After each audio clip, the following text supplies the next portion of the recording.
se a questão do inferno e do fim de tudo isso.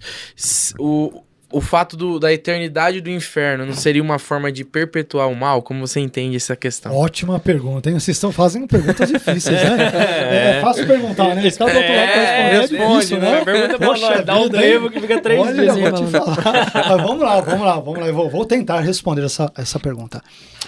Essa pergunta é bem complexa. E frequentemente, adventistas do sétimo dia e mortalistas, entre outros, lançam exatamente esse tipo de pergunta para quem é imortalista, como no meu caso, crê na imortalidade.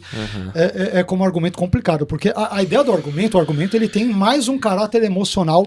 Para ser bem sincero, ele tem mais uma força emocional do que bíblica. Então a ideia é, e o argumento é forte. Eu vou piorar a pergunta que você fez, eu vou piorar ainda. Tá de advogado do diabo aqui, mas pior ainda.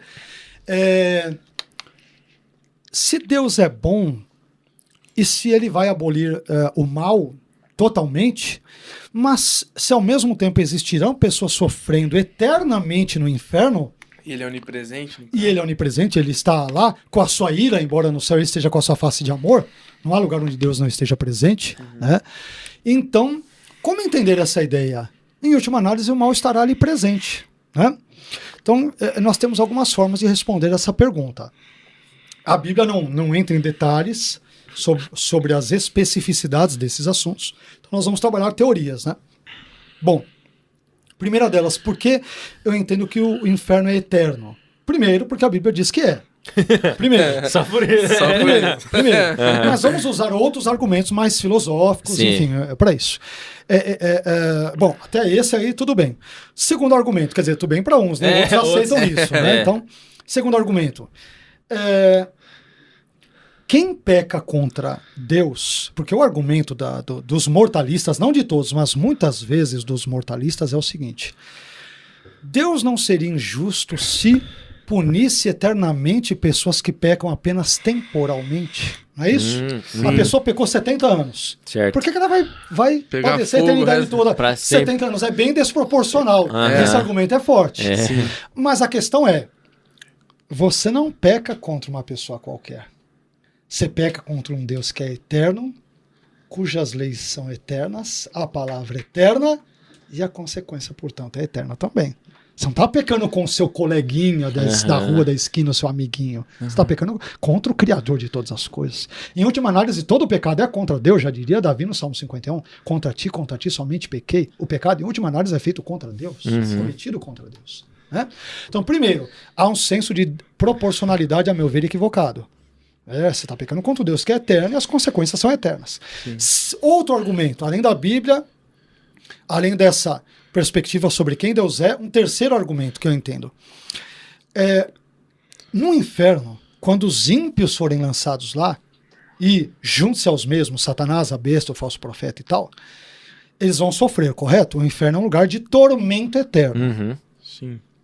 Conforme Lázaro, lá em Lucas capítulo 16, versículos 19 a 31, Mateus capítulo 25, versículos 41, 46 e a Bíblia em vários outros textos. Então, é um lugar de tormento e sofrimento eternos. Pois bem, eu entendo, esse argumento não é meu, tenho que dar os créditos.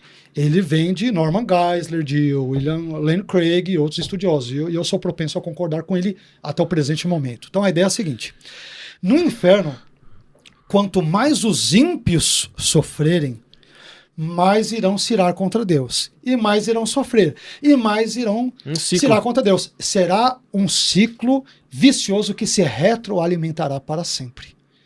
Assim como no céu as pessoas cada vez mais adorarão a Deus e se encherão de Deus e da presença de Deus e adorarão a Deus porque estarão na presença de Deus, no inferno, quanto mais a pessoa sofrer, ela não vai se arrepender, ela mais irá alimentar a sua ira diante do Criador. Por isso que o inferno se auto-perpetuará. Ele se retroalimentará e para todo sempre. E, consequentemente, o pecado vai ser eterno também. Não vai ser só o mal, aí que está. Uma forma de entender isso é dizer que o mal vai perdurar eternamente. Outra forma é dizer a justiça será feita eternamente. Entendi. A justiça é uma coisa boa. Verdade. Tá vendo? A gente, porque você vai entender o mal. Mal para quem está sofrendo.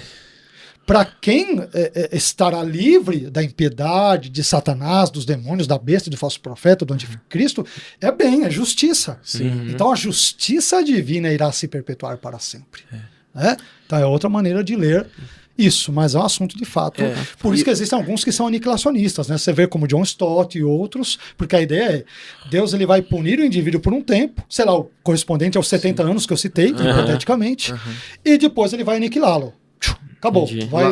Vai chegará ao não ser, à não existência, ao não devir, enfim, os nomes que quiser. A linha de o lago de fogo é o fim de todas as coisas, que vai ser destruído ali, né? O problema são os vários textos que dizem sobre o inferno que arde noite e dia, e o verme nunca morre, obviamente, numa linguagem entendo mais metafórica, mas é interessante que o texto grego vai dizer pelos séculos dos séculos. Né? Ele não diz sofrerá um pouquinho depois, não.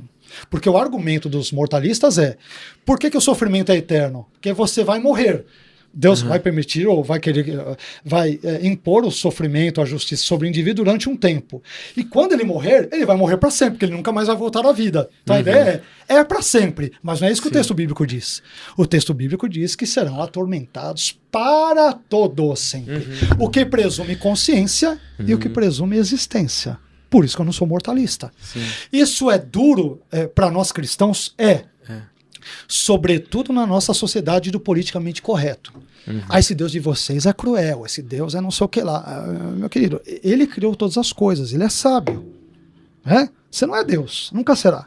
Então Deus está numa vantagem, ele está numa posição vantajosa que lhe permite ditar as regras, vê-las e movimentar a história de uma forma que nós não conseguimos ver. Ele está numa posição vantajosa que lhe confere agir da forma como age. Nós somos míopes, nós não temos o menor conhecimento comparando-se ao de Deus. Nós somos, trastes, nada, absolutamente nada.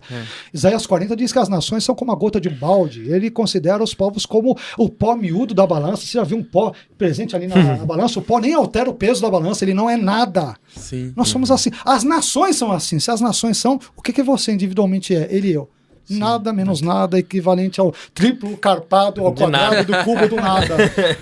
Né? Então Deus é Deus, nós somos meros pecadores e toda a glória a Ele. Amém.